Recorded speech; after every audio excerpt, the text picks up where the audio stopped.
Hi అండి, చూడండి నేనంతా కిచెన్ టిప్స్ చెప్తాను. ఈ పాలు అయితే ఎప్పుడు వేయించుకుంటూ ఉంటాం కదా బాటిల్లో, అవి సరిగ్గా కడుక్కపోతే మనకి ఇదైతే చెడిపోతూ ఉంటాయి. పాలు గడ్డి కట్టేది కాంచినోడు అట్లంతా అవుతూ ఉంటుంది.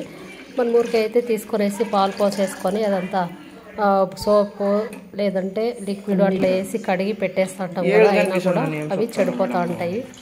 పాలు పోసేసి ఎట్లా స్టవ్ పైన పెట్టే తలకైనా అంత గడ్డలు అనేది వచ్చేస్తూ ఉంటాయి. అంతా రాకూడదు. అట్లా అంటే చూడండి, వాటర్ క్యాన్లకైతే పాలు పోసేసుకొని కొద్దిగా నీళ్ళేసి అల్లాడిచ్చేసి ఉప్పు ఉంటుంది కదా, రాళ్ళు ఉప్పు అయితే ఆ వాటర్ క్యాన్లకైతే వేసేసుకున్నాం. క్యారియర్లు అయినా వాటర్ క్యాన్లు అయినా అట్లా కొద్దిగా నీళ్ళు వేసుకొని బాగా అంతా సెట్ చేయాల. తర్వాత చెల్లు పోసి బాగా అట్లా నీట్గా వేసేసి కొద్దిగా లిక్విడ్ అనేది వేసేసి లోపలికి మనము ఇట్లా అల్లాడిచ్చేసి నీట్గా కడిగి పెట్టేస్తే చాలా బాగుంటుంది. అసలు పాలు అనేవి చెడిపోవు, స్మెల్ కూడా రాదు. మీరు కూడా అంతే ఇట్లా ట్రై చేసి చూడండి, తెలుస్తుంది. లేదంటే మనం ఎంత నీట్గా కడిగినా కూడా చెడిపోతా అంటే ఇట్లా బోర్లా అనేది వేసేసేయండి, అంతేనండి.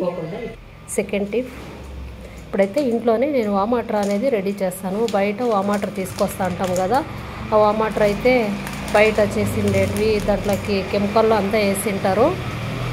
చాలా రోజులు మనకి నిల్వ ఉండాలంటే వాళ్ళు కెమికల్ అట్లంతా వేసింటారు. అలా కాకూడదంటే నేను వాంపు అనేది బయట షాప్లో దొరుకుతుంది. వాంపు తీసుకొచ్చేసి ఇంట్లోనే రెడీ చేసుకుందాము. నెలకు ఒకసారి ఇట్లా చేసుకుంటా ఉంటే చాలా బాగుంటుంది, కెమికల్ లేకుండా. మనకైతే భోజనం తిన్నప్పుడు ఏదైనా అరుగుదల కాకుంటే లేదంటే గ్యాస్ట్రిక్ అట్లా వచ్చినప్పుడు, తేనుపులు వస్తుంటాయి కదా, అట్లా వచ్చినప్పుడు మనకి ఇది అనేది బాగా పనిచేస్తుంది వామాటర్. ఒక గ్లాస్ నీళ్ళు అయితే తీసుకుందాము. ఒక గిన్నెలో పోసేసుకొని బాగా మరిగించాలి. ఇవి నీళ్ళు బాగా మరిగిస్తే అది బాగుంటుంది.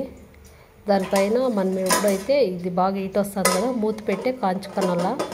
ఇది మూత పెట్టేసి బాగా మరిగిన తర్వాత అది వాంపు అనేది మనం కొద్దిగానే వేయాలి, ఎక్కువ వేయకూడదు. చిటికడంతా వేస్తే చాలు, లేదంటే అది ఎక్కువ ఘాటు వచ్చేస్తుంది. ఇప్పుడైతే నీళ్ళు కాగినాయి కదా, చూడండి ఎంత కాగినాయి ఈ నీళ్ళు. అయితే దాంట్లోకి వాంపు అనేది కొద్దిగా వేస్తాను నేను, అంతే. కొద్దిగా వేసేసి అట్లే మూత పెట్టేసేయాలి. అది మూత పెట్టకపోతే స్మెల్ అనేది బయటకు వెళ్ళిపోతుంది, మనకి వామాటర్ మాదిరి ఉండదు అది. ఇట్లా మూత పెట్టేసి స్టవ్ ఆఫ్ చేసుకొని వేసేయాల. కొద్దిసేపు అయిన తర్వాత అది స్పూన్ తీసుకొని అట్లా అంతా మిక్స్ చేసేయాలి. ఇలాంటిది ఒక బాటిల్ తీసుకొనేసి దీన్ని అయితే నీట్గా కడిగి తేమ లేకుండా అంతా నీట్గా దీంట్లో చల్లగా అయిపోయినాక చూడండి స్టవ్ ఆఫ్ చేస్తాము. ఇది స్పూన్ తీసుకొనేసి నీట్గా అంతా కలుపుకోనల్లా. చాలా మూత అనేది బయటకు తీసేయకూడదు, స్మెల్ అంతా బయటకు వెళ్ళిపోతా ఉంటే అది బాగుండేలేదు వామాటర్. మూత పెట్టేసే ఉంచాలి. దానిపైన ఒక ప్లేట్ పెట్టేసి చల్లగా అయిపోయిన తర్వాత గోరెచ్చగా అయిపోయింది. దాన్ని అయితే నేను ఇప్పుడు ఈ బాటిల్లోకి వేసేస్తాను. చూసారు కదా, ఇదైతే ఒక నెల రోజులు నిల్వ ఉంటుంది. పిల్లలకైనా మనకైనా ఒక్కొక్క స్పూన్ అట్లా తాగేస్తూ ఉంటే బాగా జీర్ణం అనేది బాగా అవుతుంది. మీరు కూడా అంతే ఇంట్లో ఇట్లా ట్రై చేసుకోండి, చాలా బాగుంటుంది.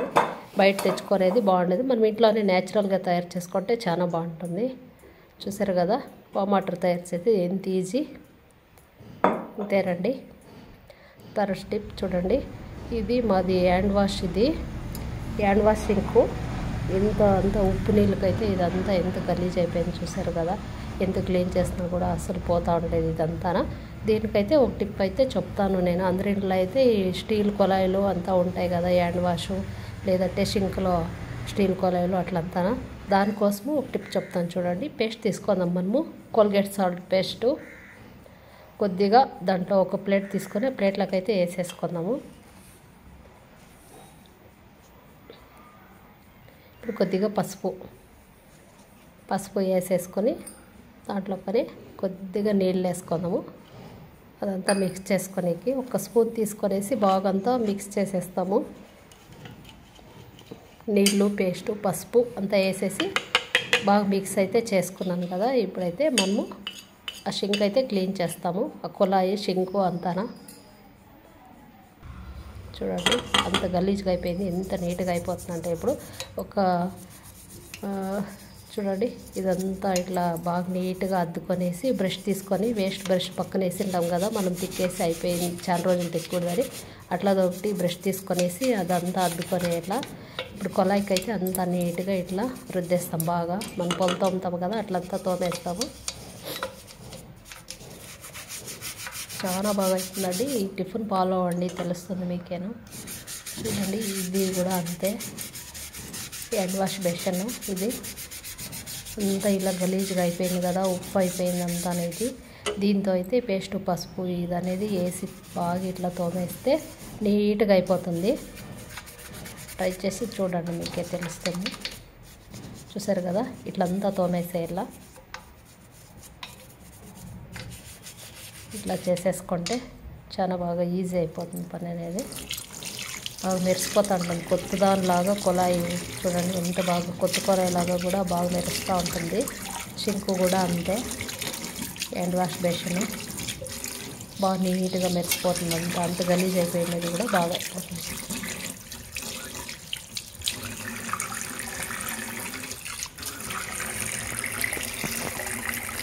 ఎంత బాగా పనిచేస్తుంది చూసారా, బాగా మెరిసిపోతుంది. మీరు కూడా అంతే ట్రై చేసి చూడండి. ఈ టిఫిన్ ఫాలో అవ్వండి. కొలాయి అయితే కొత్త దానిలాగా ఉంది. ఇంతేనండి, ఈ టిఫ్ అయితే అయిపోయింది. చూసారు కదా. ఇప్పుడైతే మనం నూనె బాటిల్ అయితే వాడుతూ ఉంటాం కదా, ఇంట్లో కొబ్బరి నూనె అయినా లేదంటే దేవుని దీపాల నూనె అయినా వంటగదిలో నూనె అయినా అంతా ఇట్లా వంచుకున్నప్పుడు అంత కిందికి వచ్చేస్తూ ఉంటుంది. బాటిల్ అంతా జిడ్డు జిడ్డు అట్లంతా అవుతూ ఉంటుంది. మనకి అట్లా కాకూడదంటే చూడండి, టిష్యూ పేపర్ అయితే ఇట్లా తీసుకునేలా, టిష్యూ పేపర్ తీసుకొనేసి దీనికి అంతా చుట్టేసేయాల. చుట్టిన తర్వాత మనకి చూడండి నీట్గా చుట్టేసుకొనేస్తే రబ్బర్ ఉంటుంది కదా, రబ్బర్లు పెట్టుకొనేసి ఇంట్లో మనం ఇట్లా స్టాకు ఏదైనా తెచ్చినప్పుడు కానీ ప్యాకింగ్ వచ్చినప్పుడు ఇట్లా వేసేసి రబ్బర్లు వేసుకొనేస్తే చాలా బాగుంటుంది. ఈ పేపర్ అయితే టిష్యూ పేపర్ అప్పుడప్పుడు అది గలీజ్ అయిపోయినప్పుడు తీసేసి మనము వేరేవైతే వేసుకోవచ్చు. బాటిల్ కూడా క్లీన్గా ఉంటుంది. ఇంట్లో కబోర్డ్లో అట్లంతా పెట్టేస్తూ ఉంటాం, షోకేస్లో కబోర్డ్లో అట్లంతా. ఈ ఆయిల్ అయితే ఉట్టేసి అంత జిడ్డు అయితే అయిపోతూ ఉంటుంది కదా, మనము ఇట్లా చేస్తున్నాం అనుకో అసలు ఆయిల్ అనేది ఉట్టదు. ఆయిల్ మనం వేసుకున్నప్పుడు కూడా ఆ టిష్యూ పేపర్కే అయిపోతూ ఉంటుంది. చాలా బాగుంటుంది. టిఫిన్ ఫాలో అవ్వండి మీరు కూడా. ఇంట్లో ఆయిల్దైనా గుడ్లో దేవుని గుడ్లో ఆయిల్ డబ్బాకైనా ఇట్లా టిష్యూ పేపర్ అనేది కట్టేస్తే చాలా బాగుంటుంది. ఈ టిప్ నచ్చితే లైక్ చేయండి, షేర్ చేయండి, సబ్స్క్రైబ్ చేయండి.